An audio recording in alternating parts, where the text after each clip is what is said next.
बढ़ते हैं और आगे और बात करते हैं एनएलसी इंडिया की। कंपनी अगर आप देखें तो लिग्नाइट की माइनिंग, पावर जनरेशन और साथ में रिन्यूएबल एनर्जी के बड़े प्लान्स कर रही है। इन्हीं के पर विस्तार से चर्चा करने के लिए हमारे साथ है कंपनी के CMD Prasanna Kumar M.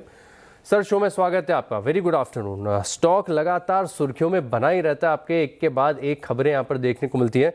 In fact मैं शो से पहले रीसेंट न्यूज़ फ्लो चेक भी कर रहा था। ग्रीन एनर्जी को लेकर काफ़ी बड़ा ट्रांजिशन देखने को मिला है। पिछले 5 साल में कंपनी ने बहुत ट्रांसफॉर्म किया अपने आप को। जर्नी काफ़ी काबिल तारीफ देखने को मिली है। तो सबसे पहले ग्रीन एनर्जी पर चर्चा करते हैं। फिलहाल के लिए क्या टारगेट्स बन रहे सर ग्रीन एनर्जी के लिए? सर नमस्कार। सर जैसे कि आप जानते हैं एनएलसी इंडिया ग्रीन एनर्जी में बहुत अर्ली स्टार्टर है। हम लोग 5 साल पहले ये सोलर एनर्जी प्लांट लगाना स्टार्ट किया है और हमारा कंपनी सबसे पहले कंपनी है इंडिया में जो 1 गीगावाट रिन्यूएबल कैपेसिटी ऐड की है। सो अभी हम लोगों के पास अराउंड 1.5 गीगावाट का रिन्यूएबल कैपेसिटी ऑपरेशनल है और हम लोग इसको टारगेट कर रहे हैं 2030 तक 10 गीगावाट ले जाने का। तो पूरा देश और दुनिया 2 गुना 3 गुना अपना रिन्यूएबल कैपेसिटी करना चाह रहे हैं, लेकिन हमारा टारगेट है कि इसको 7 गुना करना है बाई 2030। 10 गुना 5-7 गुना करते हुए 10 गीगावाट का रिन्यूएबल कैपेसिटी ऐड करना है।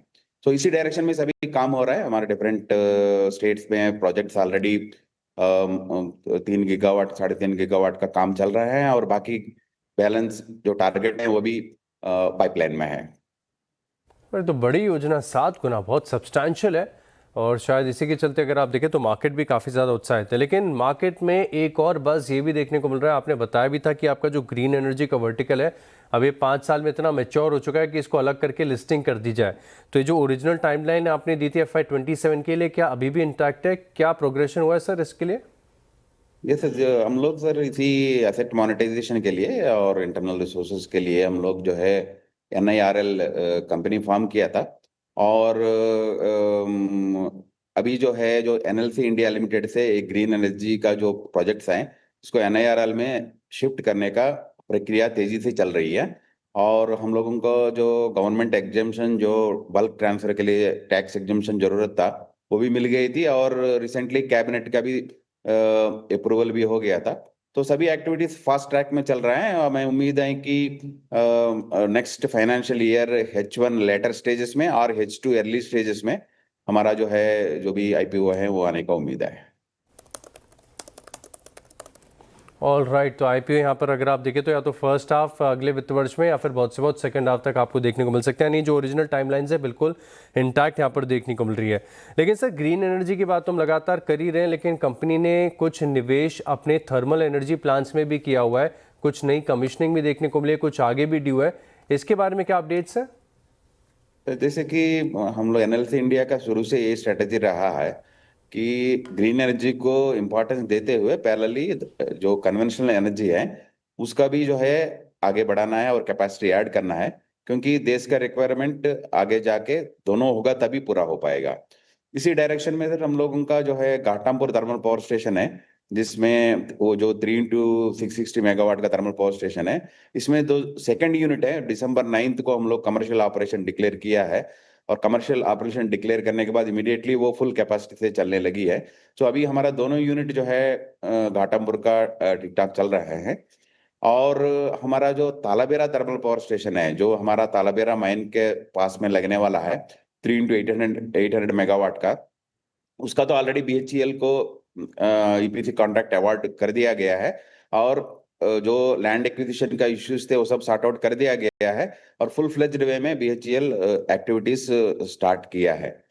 इसके अलावा 2 into 500 मेगावाट का जो लिग्नाइट बेस्ड पावर स्टेशन है वो जो नैवेली एरिया में लगने जा रहा है उसके लिए हम लोग जो है ऑलरेडी टेंडर फ्लोट कर चुके हैं।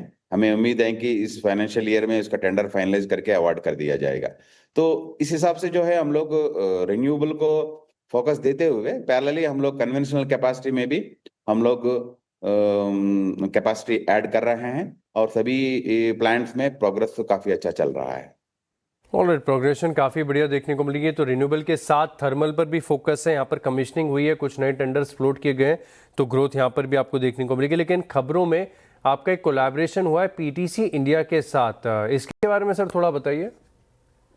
सर, जैसे कि आप मैं बताया था कि रिन्यूएबल कैपेसिटी एडिशन में एनएलसी बहुत पहले से काम कर रही है, और पीटीसी मार्केट मार्केट एनालिसिस और पावर ट्रेडिंग में काफी एक्सपर्ट है। सो ये दोनों कोलैबोरेशन जो है, कोलैबोरेशन करके हम लोग ग्रीन एनर्जी में आगे बढ़ना चाह रहे हैं। इसीलिए जो है हम लोग एक जॉइंट वेंचर बना रहे हैं। उसके लिए joint venture agreement already sign किया गया है। सो इस जॉइंट वेंचर के थ्रू हम लोग जो है अराउंड 2 गीगावाट का रिन्यूएबल कैपेसिटी हम लोग ऐड करने जा रहे हैं। तो उसी के लिए जो है सभी एक्टिविटीज फास्ट प्रोग्रेस में चल रहे हैं। हमें उम्मीद है कि फर्स्ट प्रोजेक्ट जल्दी से जल्दी हम लोग स्टार्ट करेंगे। ऑल राइट, 2 गीगावाट की जो कैपेसिटी है पीटीसी इंडिया के साथ कोलैबोरेशन के माध्यम से आएगी।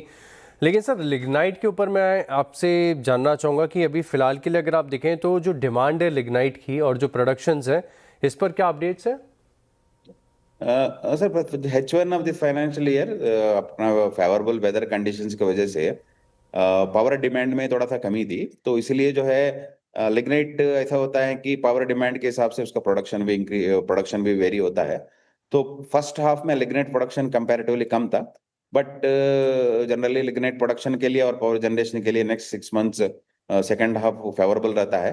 तो हमें उम्मीद है कि जो हमारा टारगेट्स हैं वो हम लोग पूरे कर पाएंगे, और पिछले साल से ज़्यादा ही हम लोग इस साल में लिग्नाइट प्रोडक्शन और कोल प्रोडक्शन भी करेंगे।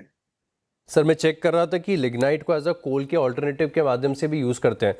अब आज खबर एक अखबारों में ये भी पड़ी है कि जो कैप्टिव माइंस हैं इन्हें 50% से ज़्यादा बेचने के लिए, मैं कोल की बात कर रहा हूँ, ये मंजूरी मिल सकती है। तो क्या इस फैसले के चलते लिग्नाइट की डिमांड के ऊपर कोई असर आएगा?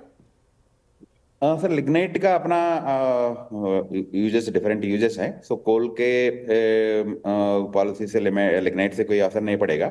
बट एनएलसी हम लोगों के पास 4 कमर्शियल माइंस भी हैं। सो जो भी फेवरेबल डिसीजन आता है इस डायरेक्शन में, वो हमें फेवरेबल कोल सेल के लिए फेवरेबल होता है। बिल्कुल ठीक बात है। और अभी फ़िलहाल लिग्नाइट का, क्योंकि माइनिंग है तो टॉप लाइन थोड़ी सी हैवी होती है, लेकिन एबिटा में, प्रॉफिटेबिलिटी में लिग्नाइट माइनिंग का कितना कंट्रीब्यूशन है? सर, हम लोगों का क्या है कि लिग्नाइट हम लोग अलग से बहुत कम मात्रा में सेल करते हैं। हमारा जो भी लिग्नाइट है वो पावर प्लांट्स को डायरेक्टली फीड होके पावर जनरेशन के थ्रू ही हमारा रेवेन्यू आता है। तो जो भी रेवेन्यू हमारा हमें हमें आता है लिग्नाइट के थ्रू, वो हमारा पावर जनरेशन से आता है। सो लिग्नाइट सेल से बहुत कम है। ओनली हम लोग हमारा राजस्थान में जो बरसिंह माइन है वहां से थोड़ा सा लिग्नाइट सेल करते हैं। अदरवाइज हमारा पूरा रेवेन्यू जो है हमारा पावर जनरेशन के थ्रू ही आता है। राइट। और सर माइनिंग कंपनीज के लिए फ़िलहाल एक सबसे बड़ी अपॉर्चुनिटी और बड़ा अवसर ये बना हुआ है कि क्रिटिकल मिनरल्स, जिसमें कौन आगे बढ़ेगा। जैसे रिन्यूएबल्स में तो एनएलसी इंडिया ने बाजी मार ली, काफ़ी दूसरी पीएसयू कंपनीज को बहुत बहुत पीछे छोड़ दिया। पिछले 5 साल का प्रोग्रेशन में देख रहा हूँ काफ़ी अच्छा है इन टर्म्स ऑफ कैपेसिटी और आगे के प्लान्स को लेकर।